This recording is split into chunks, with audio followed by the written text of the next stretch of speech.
حضرت لوط علیہ السلام کی قوم پر عذاب کس طرح نازل ہوا؟ وہ ایک ایسی وادی بن چکی تھی جہاں اگر کوئی بھی جاتا تو وہاں کے مکین اسے لوٹ لیتے، اسے سرعام برہنہ کر دیتے اور بدفعلی کا سرعام نشانہ بناتے۔ وہاں گھر سجے ہوئے، کوئلے دہکتے اور مرد مردوں کو للچائی نظروں سے دیکھتے تھے۔ انہوں نے اپنی جسمانی اور نفسی خواہشات کو پورا کرنے کے لیے عورتوں کی بجائے مردوں کی جانب رخ کر لیا تھا، اور عورتیں اس میں برابر کی شریک تھیں، عورتیں بھی ان میں ساتھ شامل تھیں۔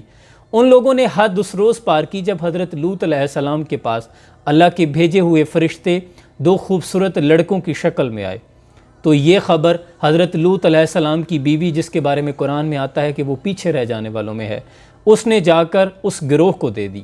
تمام لوگوں کو پتہ چل گیا اور وہ لوگ گروہ در گروہ دروازے توڑنے لگے، وہ جھپٹنے لگے اور ان کے ذہنوں میں انہی خوبصورت لڑکوں کے بارے میں خواہشات نفسانی ابھر رہی تھی، شیطانی الاؤ دہک رہے تھے۔ وہ چاہتے تھے کہ جو لوط علیہ السلام کے پاس مہمان آئے ہیں انہیں کسی طرح حاصل کر لیں۔ حضرت لوط علیہ السلام انتہائی رنجیدہ ہوئے۔ فرشتوں نے کہا کہ آپ پریشان نہ ہوں، ہم اللہ کے فرشتے ہیں، یہ ہم تک تو دور کی بات آپ تک بھی نہیں پہنچ پائیں گے۔ رات اللہ نے حفاظت کے ساتھ گزاری۔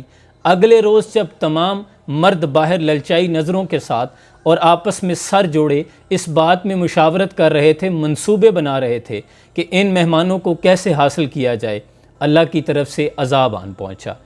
اس روئے زمین کے اسی وادی کے ٹکڑے کو اللہ نے ہوا میں بلند کیا، اوپر اور اوپر اتنا بلند کیا، اور پھر زوردار جھٹکے کے ساتھ واپس زمین پہ اس طرح مارا کہ 400 فٹ گہرائی میں چلا گیا، اور جس کی چیخ و پکار کی آوازیں آسمان پر فرشتوں نے سنی، اور اس طرح یہ زمین کا ٹکڑا زمین میں دھسا کہ نتیجتاً اس میں سے پانی نکل آیا۔ جو لوگ بچ گئے اس پر اللہ نے آسمان سے پتھر برسائے، آگ کی طرح پتھر اور نشان زدہ پتھر، جس کے حصے کا پتھر صرف اسی کو آ کے لگتا اللہ نے تہس نہس کر دیا۔